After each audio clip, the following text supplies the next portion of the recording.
The email sat in my inbox like a ticking bomb. Dear Mrs. Annie Thompson, regarding your involvement in the Oakwood Heights development project. I blinked, read it again. Oakwood Heights? I'd never heard of it, yet according to this email, I was apparently a key investor. My name is Annie, and until 10 minutes ago, I thought I knew everything about my life, my marriage, and especially my finances. As a forensic accountant, numbers are my sanctuary.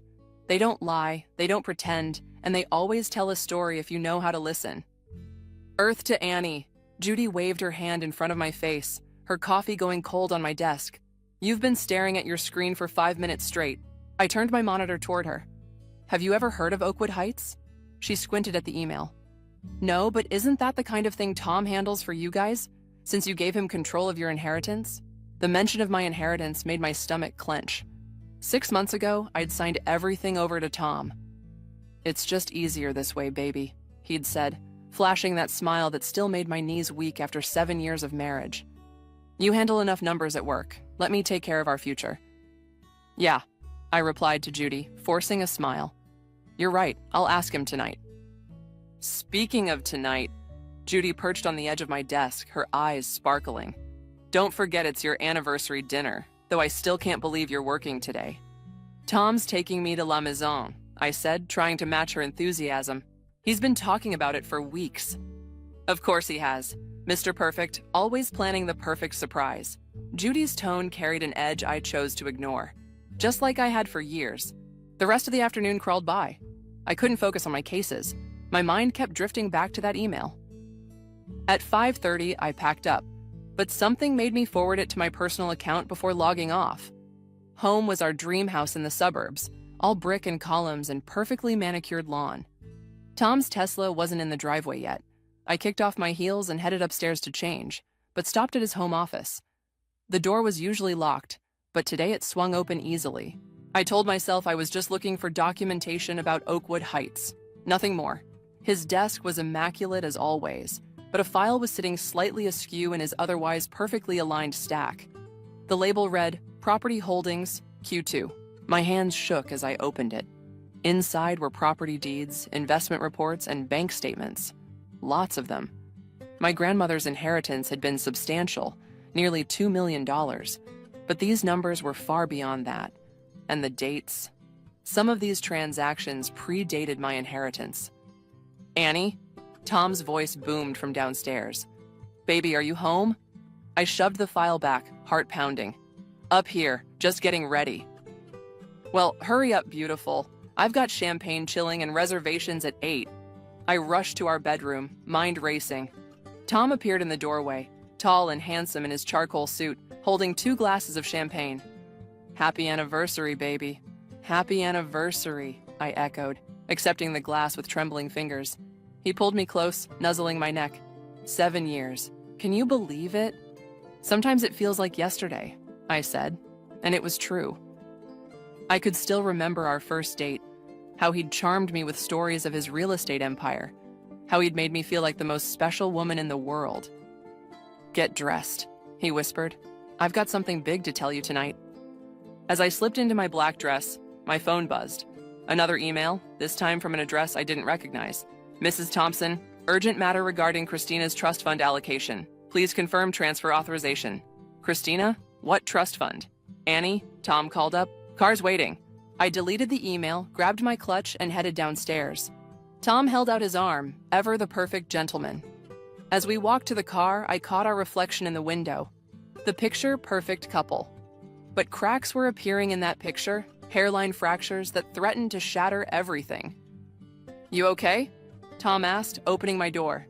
You seem distracted. I smiled, leaning in to kiss his cheek. Just thinking about how lucky I am. He beamed, and I felt sick. Because in that moment, I knew, really knew, that something was terribly wrong. And I was going to find out what it was, even if it destroyed everything I thought I knew about love, marriage, and the man I'd trusted with my heart and my future. The numbers don't lie, and they were telling me a story I wasn't sure I was ready to hear. La Maison's soft lighting couldn't mask the tension I felt as Tom ordered another bottle of wine. My mind kept drifting to those files, to the mysterious Christina, to all the numbers that didn't add up. You're awfully quiet tonight, Tom said, reaching across the table to take my hand. Something on your mind? I squeezed his hand, buying time. Actually, yes. I got an interesting email today about Oakwood Heights. Ring any bells? His smile didn't waver, but something flickered in his eyes. Ah, that. It's a new development project I'm working on. Nothing for you to worry about. But the email said I was an investor. Just legal stuff, baby. You know how these things work. Since we consolidated our assets, some documents list both our names. He waved the waiter over. More bread? I shook my head, my forensic accountant's brain screaming that this wasn't how things worked at all. But I smiled, played my part, and let him change the subject to his latest golf game. The next morning, I waited until Tom left for his breakfast meeting before making my move. His office password took 3 attempts: our wedding date, his birthday, and finally success with his college football number. Amateur. Okay, Tom, I muttered. Let's see what you've been up to. His email revealed a complex web of accounts and properties. I started copying everything to a USB drive, my hands steady despite my racing heart. A folder labeled Personal caught my eye. Inside were hundreds of receipts. Hotels, restaurants, jewelry stores, all in cities where Tom claimed to have business meetings. My phone buzzed. Judy. You okay? She asked without preamble. You looked ready to crack last night when you left work. Can you meet me? Now? Give me 20 minutes. Coffee shop on 4th? The cafe was quiet when I arrived. Judy was already there, 2 lattes waiting. I pulled out my laptop and showed her what I'd found. Holy shit, she whispered, scrolling through the documents. Annie, these transactions, they're not just shady, they're potentially criminal. Look at these dates. He was moving your inheritance money before you even signed it over. There's more. I pulled up the email about Christina. Who is she, and why does she have a trust fund connected to my accounts? Judy's face went pale. Wait here. She rushed to her car, returning with a stack of papers. I've been doing some digging since you mentioned the weird email yesterday. Found this in public records. My coffee went cold as I stared at the document. A property deed for a house in Riverside, purchased 3 years ago. Listed owners, Tom and Christina. I need to see this house, I said, standing up. Annie, wait. Are you coming or not? 20 minutes later, we parked across the street from a beautiful Victorian home. A woman about my age was in the garden, a toddler playing nearby. She had Tom's favorite flowers planted along the walkway, the same ones he brought me every Friday. That's Christina, Judy whispered unnecessarily. My world was spinning. A car pulled into the driveway, Tom's Tesla. I ducked down in my seat, watching as he got out, scooped up the laughing toddler, and kissed Christina like he'd kissed me last night. Drive, I choked out. Please, just drive. Back at my office, I locked myself in the bathroom and threw up. When I emerged, Judy was waiting with water and determination in her eyes.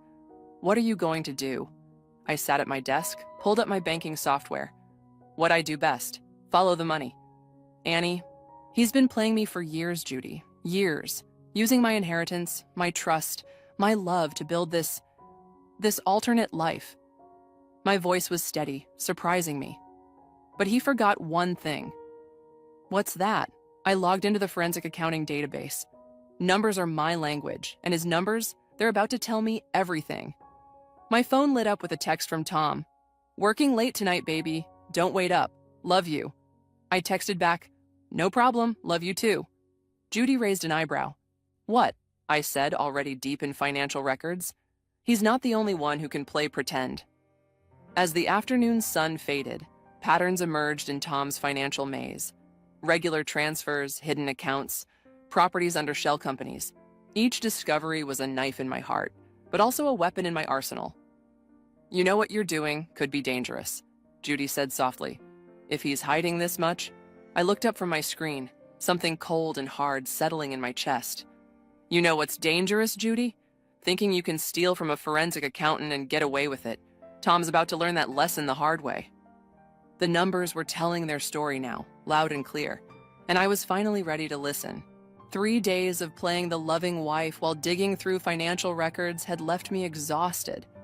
I sat in my car outside Christina's yoga studio, watching her chat with other women after class. She looked so normal, happy, completely unaware that her life, like mine, was built on lies.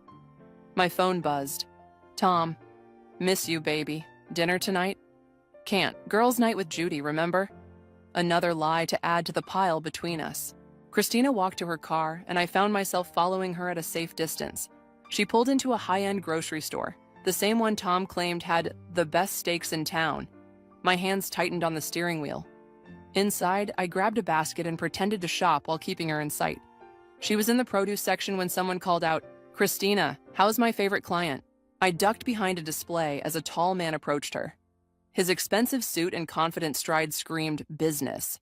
"Joshua, what a surprise," Christina smiled. "Just picking up ingredients for Tom's favorite pasta. He's been so stressed about the Oakwood Heights project." I nearly dropped my basket. "Joshua, I knew that name from Tom's emails. That man works too hard." Joshua laughed. "But the project's worth it. Biggest development deal of the year. Speaking of which, is he still planning to liquidate those trust holdings next week?" "I think so. He mentioned something about moving funds around.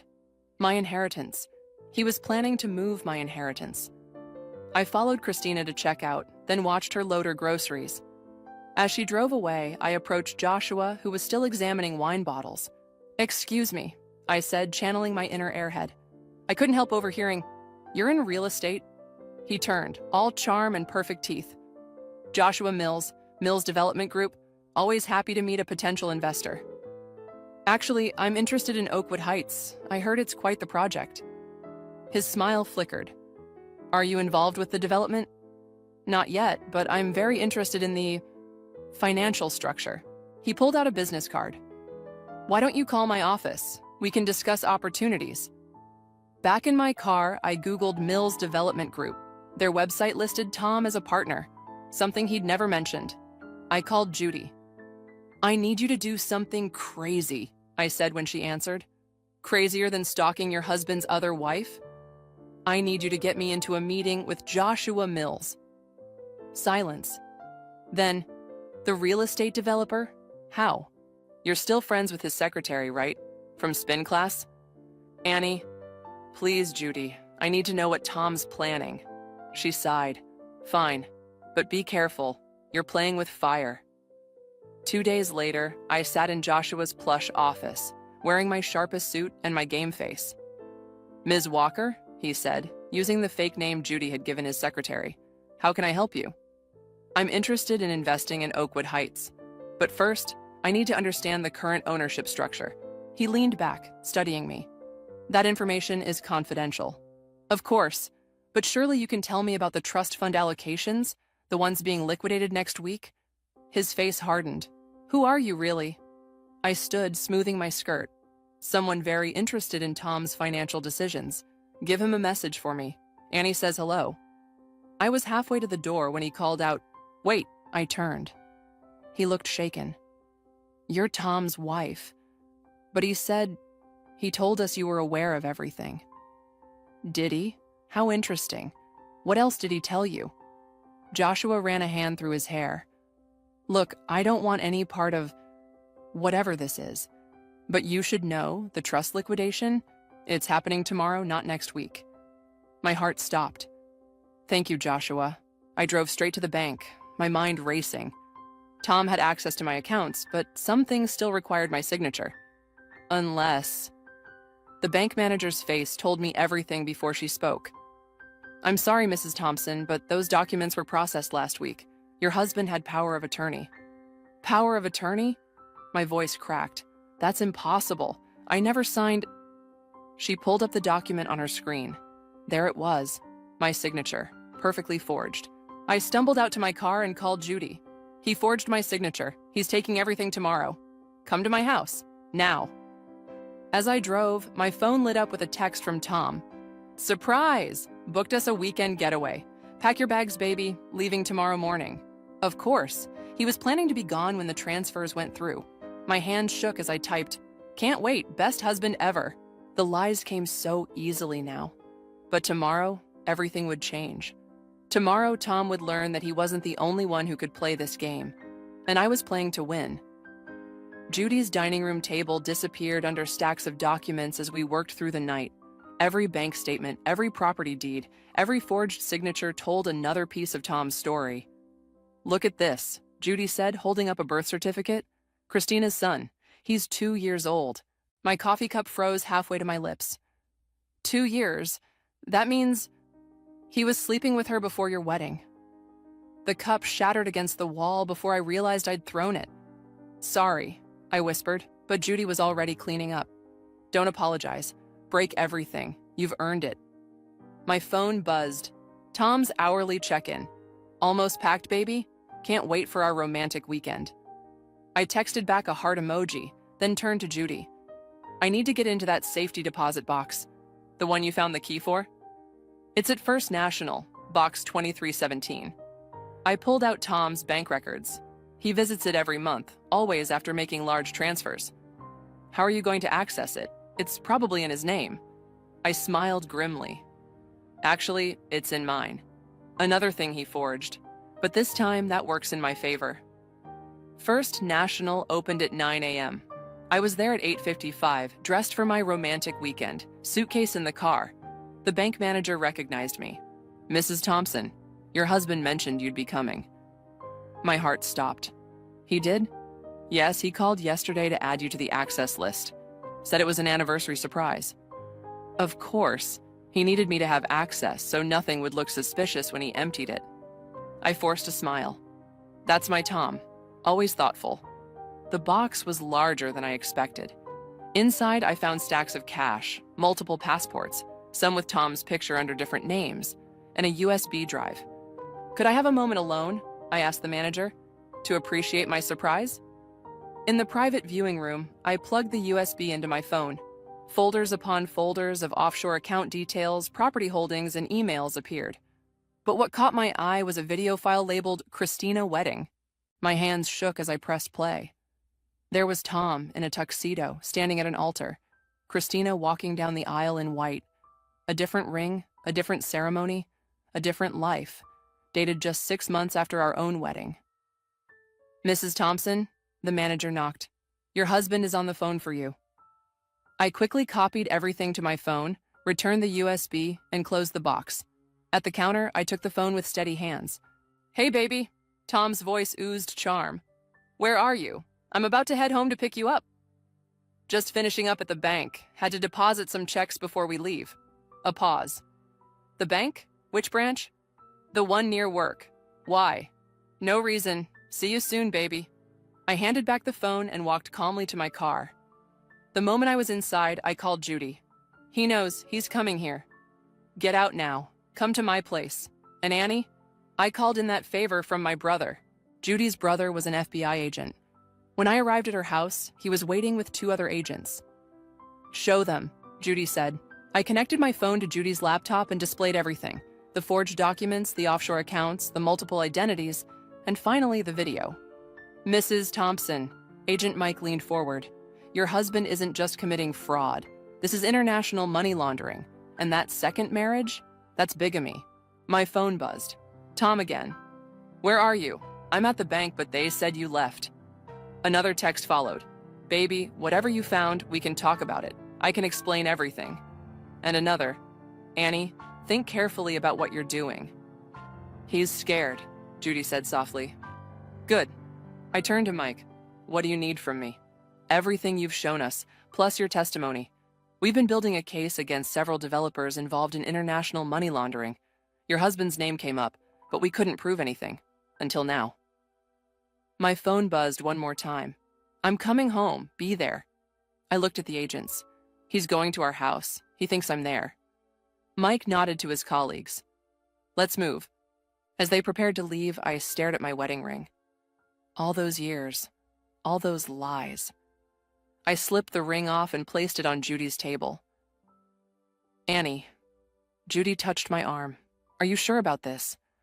Once it starts, I thought of Christina's son, innocent and unknowing, of my grandmother's inheritance, meant to secure my future, now funding Tom's double life, of all the careful deceptions and casual cruelties. I'm sure, I said, and my voice was steel. It's time for Tom to learn that karma doesn't need to be patient forever. Sometimes karma just needs the right evidence. The FBI set up surveillance in our house while I sat at the kitchen island. exactly where a loving wife would wait for her husband. Agent Mike and his team were hidden throughout the house, recording devices ready. "Just keep him talking," Mike had instructed. "We need him to incriminate himself." The front door opened. "Annie?" Tom's voice carried that perfect mix of concern and authority that had fooled me for so long. "Baby, are you here?" "In the kitchen." He appeared in the doorway, handsome and collected as ever, but his eyes darted around the room. "You scared me, disappearing like that." "Did I?" I kept my voice neutral. "Like you disappeared to Riverside every Thursday?" He didn't flinch. Professional liar that he was. "What are you talking about?" "Christina seems nice. Your son looks just like you." Now he flinched. "Annie, let me explain." "Explain what? The forged signatures? The stolen inheritance? Or maybe explain how you managed to marry her when you were already married to me?" He moved closer, hands raised like he was approaching a scared animal. "Whatever you think you found, it's not what it looks like. I had to make some complicated business moves to protect our future." "Our future?" I laughed. "Or your future with Christina. Christina means nothing. She's just part of a business arrangement." "Does she know that? Does your son know that?" His face hardened. "You've been going through my things." "Actually, I've been doing my job, following the money. You remember what I do for a living, right? Or did you forget while you were busy stealing my inheritance?" "I didn't steal anything." He slammed his hand on the counter. "Everything I did was to build something bigger. For us." "For us? Tell me about Oakwood Heights, Tom. Tell me about the offshore accounts." His eyes narrowed. "What did you do?" "Nothing yet, but I have copies of everything. The forged documents, the fake passports, the second marriage certificate. One call and it all goes public." "You're bluffing." I pulled out my phone, showed him the files. "Want to bet your freedom on that?" He changed tactics, his voice softening. "Baby, listen, we can fix this. I'll sign everything back over to you. We'll start fresh." "Like you promised Christina?" "She means nothing." He reached for me. "You're my wife." I stepped back. "So is she. It's not legal, just a ceremony to keep her family happy while I close some deals." "And the baby?" "A mistake. One I've paid for." He moved closer. "Annie, please. Think about what you're doing. If this gets out, everyone gets hurt. Christina, the baby. Do you want that on your conscience?" That hit home. Christina was as much a victim as I was. But then I remembered the birth certificate date. She'd known him first. He'd married me while already involved with her. "You're right," I said softly. "Christina and your son don't deserve this." Hope flickered in his eyes. "Then let's talk. Just us. We can work it out." "No, Tom, we can't." Agent Mike stepped out of the shadows. "Thomas Thompson, you're under arrest." Tom's face went white. "You didn't—" "She did," Mike said, producing handcuffs. "And we have everything on tape." 2 more agents appeared. Tom looked at me, and for the first time, I saw real fear in his eyes. "Annie, please. I love you." "No," I said quietly. "You love winning. You love control. But you never loved me." As they led him away, he called back, "What about Christina? What about my son?" I waited until he was gone before answering softly, "They'll be better off without you. We all will." Judy emerged from the living room where she'd been waiting. "You okay?" "No." I sank onto a kitchen stool. "But I will be." My phone buzzed, a text from an unknown number. "This is Christina. We need to talk." Judy read over my shoulder. "Are you going to meet her?" I stared at the message, thinking of the woman in the garden with her toddler, living her own version of my lie. "Yes," I said finally. "She deserves to know everything. And then what?" I looked around at my perfect kitchen and my perfect house, all bought with lies and stolen dreams. And then I'm selling this house, starting over. Maybe help other women learn to spot the signs I missed. "The signs you caught," Judy corrected. "You brought down his whole operation." "Yeah," I managed a small smile. "Turns out karma doesn't need patience when it has a forensic accountant on its side." My phone buzzed again. "Christina setting up a meeting for tomorrow." "Want me to come with you?" Judy asked. I shook my head. "No, this is something I need to do alone." "Besides," I added, "I have a feeling Christina and I have a lot to talk about. starting with how we're going to rebuild our lives after loving the same liar. The sun was setting outside, painting the kitchen gold. For the first time in days, I felt like I could breathe. The truth was out, the lies exposed, and tomorrow would be different. The cafe where Christina suggested we meet was halfway between our houses. Our real houses, not the fake life Tom had constructed. She was already there when I arrived, her son asleep in a stroller beside her. "I wasn't sure you'd come," she said as I sat down. "I wasn't sure you'd want to see me." A waiter approached. We both ordered coffee, strong and black. When he left, Christina leaned forward. "How long have you known?" "About a week. You?" "The FBI showed up at my door last night." She twisted her wedding ring, identical to the one I'd taken off. "They showed me everything. The other properties, the fraud, you..." Her voice cracked. "I had no idea you existed. I didn't know about you either. But you figured it out. You caught him." "I'm a forensic accountant. Numbers are what I do." She reached into her bag, pulled out a stack of papers. "Then maybe you can help me understand these. They're from my bank accounts. The FBI says most of the money is from illegal activities." I glanced at the statements. The same patterns I'd found in my accounts jumped out immediately. "He moved money between Shell's companies," I explained, "made it look like legitimate business transactions, using my name, my signature." "Mine too." Her son stirred in the stroller. She reached out automatically, soothing him with a gentle touch. "James," she said softly. "That's his name. Tom insisted on it, said it was his father's name." His father's name was Robert. Christina's hand froze. Everything was a lie, wasn't it? "Down to the flowers he brought us. Same kind, same day of the week." She laughed, a harsh sound. "Friday afternoons. Peonies." He really wasn't very creative. Our coffee arrived. We both stared into our cups, the weight of shared betrayal hanging between us. "What happens now?" Christina asked. "The FBI is freezing all his assets, but anything we can prove was legitimately ours, we can keep." "I don't want his money. Neither do I, but..." I nodded toward James. "He deserves security. They're saying Tom could face 20 years. More, probably. The international accounts complicated things." Christina's phone buzzed. She checked it, her face hardening. "His lawyer, again, wants me to help build his defense." "What are you going to do?" "Tell the truth, that I was as fooled as you were." She looked up.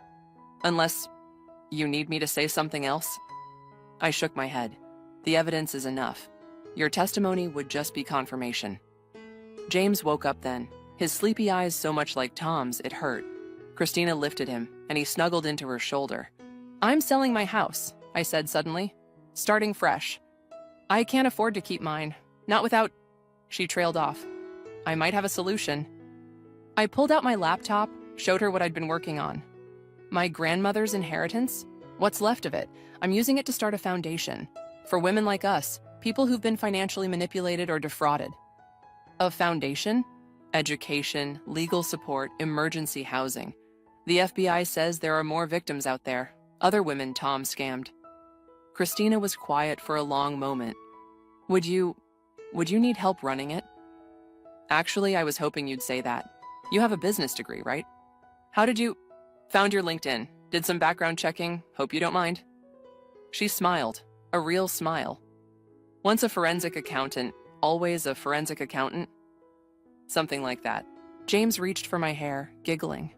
Christina gently pulled his hand back. "Sorry, he's grabby lately." "It's okay." I touched his small hand. "He's innocent in all this." "No one's innocent," a familiar voice cut in. We both looked up to see Judy standing there. "Except maybe him." "Judy," I started, but she cut me off. "Save it. I've been watching you torture yourself for days about meeting Christina.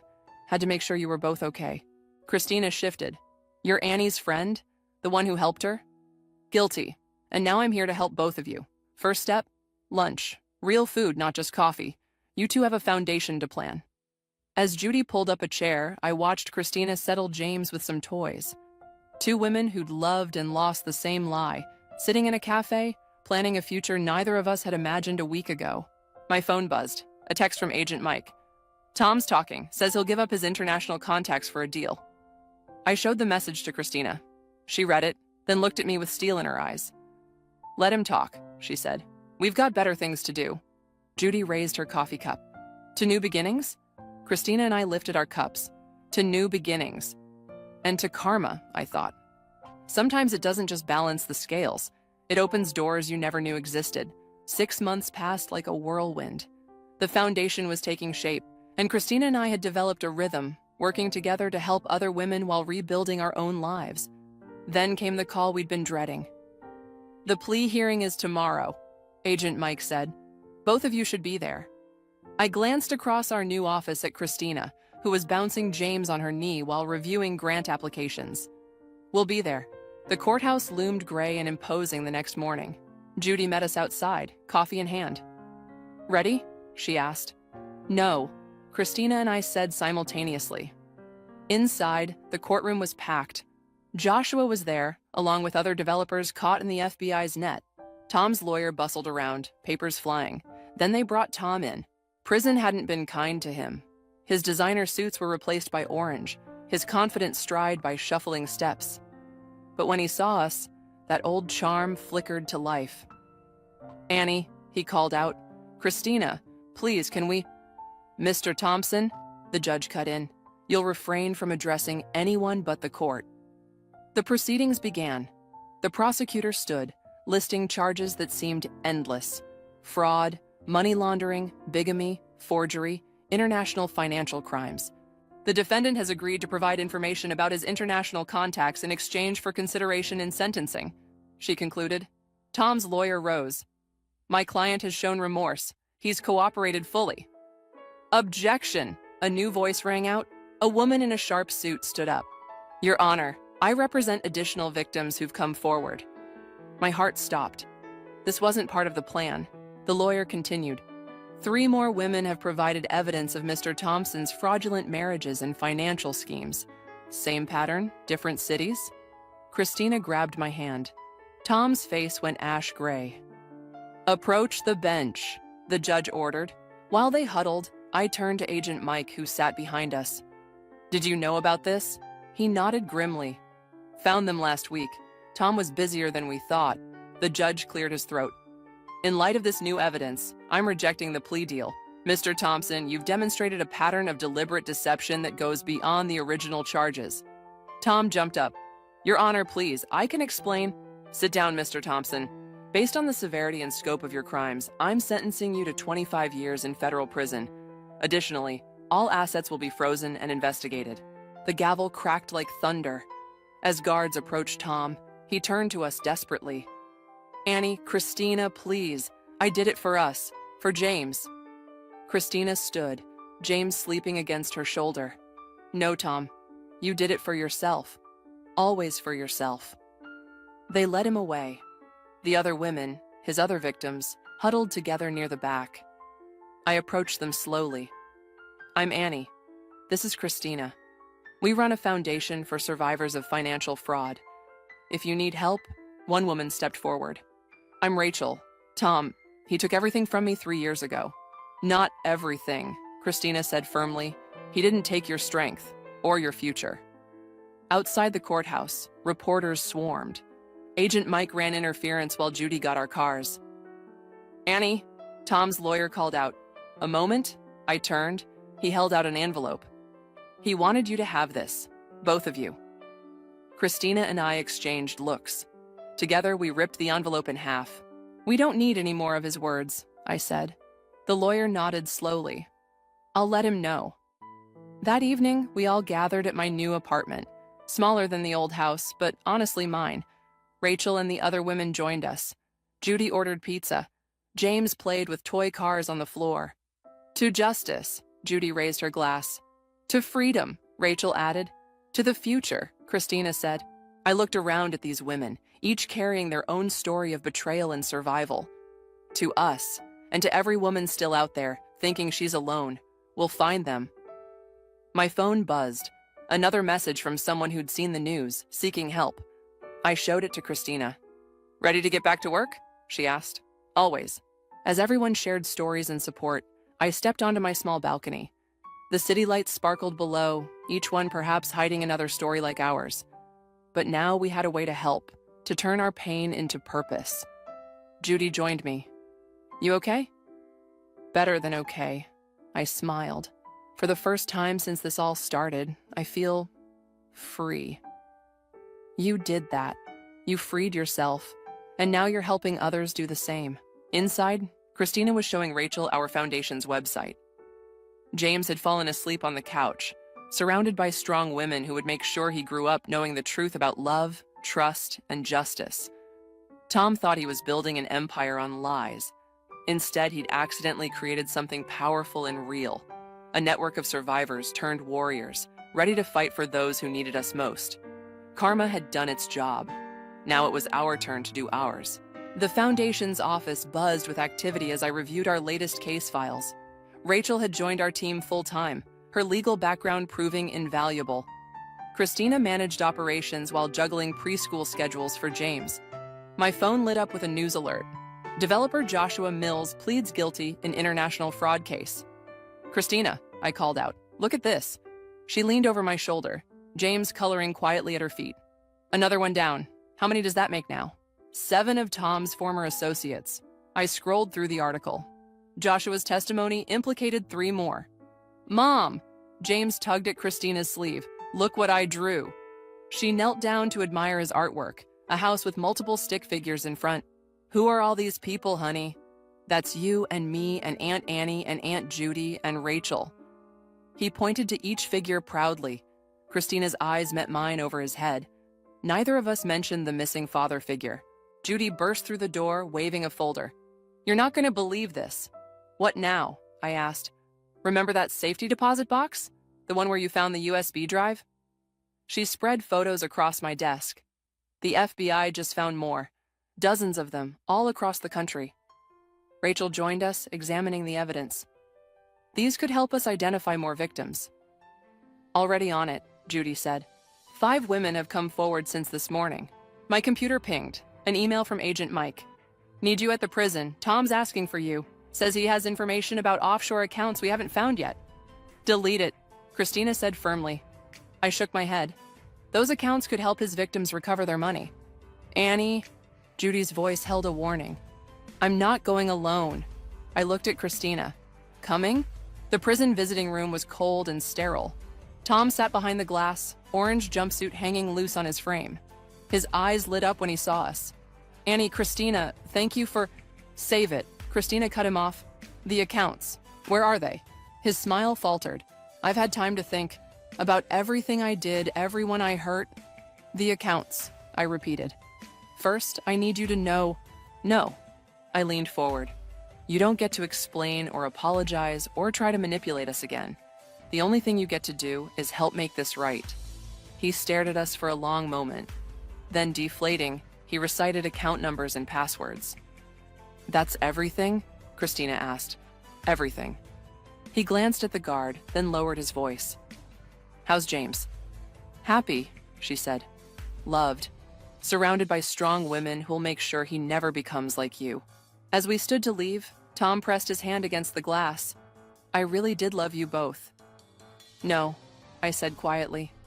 "You loved what we represented. Opportunities to take, lives to control. But we're not your opportunities anymore. We're your karma." Outside, Christina released a shaky breath. "That's the last time. No more visits, no more messages." Agreed. Back at the office, Rachel had organized an impromptu support group session. Women sat in a circle sharing stories of betrayal and recovery. "I thought I was stupid," one woman was saying. "How could I not see it?" "You weren't stupid," Rachel assured her. "These men are professional manipulators, but you're stronger than their lies." James tugged at my sleeve. "Aunt Annie, can we get ice cream?" "After the meeting, buddy. Why don't you show me more of your drawing?" He pulled me to his coloring corner, chattering about his artwork. Christina watched us, smiling. "He doesn't ask about Tom anymore," she said softly, "because he has everything he needs right here." Judy appeared with fresh coffee for everyone. "New client coming in tomorrow. Similar pattern to Tom's other cases." "We'll be ready," I said. As the support group wrapped up, women exchanged phone numbers and hugs. One stopped by my desk. I was drowning before I found you, she said. Thank you for showing me I'm not alone. I handed her our foundation's card. You never were. And you never will be again. The setting sun painted our office golden. Rachel and Judy were planning tomorrow's cases. Christina helped James pack up his crayons. On my desk, a framed photo showed all of us at the foundation's opening, our chosen family, built from the ashes of betrayal. My phone buzzed. Agent Mike, offshore accounts checkout. Recovery process starting. You did good. I looked around at what we'd created. Not just a foundation, but a fortress of strength and support. Tom thought he was building an empire of lies. Instead, he'd given us the tools to build something far more powerful. Truth, justice, and healing. Ready to go? Christina asked, James's hand in hers. I grabbed my bag, leaving Tom's final message unread in my inbox. Ready. We had work to do. Women to help, lives to rebuild. And we'd do it together. Stronger than any lie, more powerful than any betrayal. That was the truest karma of all.